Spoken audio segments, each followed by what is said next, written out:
suso, kalabasa, malunggay, onion, gaya, anangada. Ito ang na ingredients natin sa lulutuin natin. Ginataang suso with kalabasa. Hello guys, for today's video ay magluluto tayo ng ginataang suso. So, naandito na sa atin kawali yung huling gata.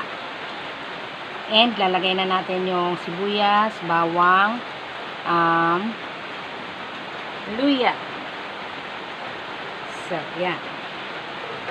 Ilagay na natin yung ating ibang ingredients, yung sibuyas, bawang, luya,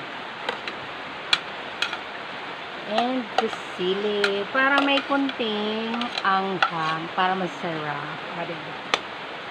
Diba? Lutong bahay. So, hintayin lang natin siyang kumulo and ilalagay na natin yung ating suso. Ito siya guys.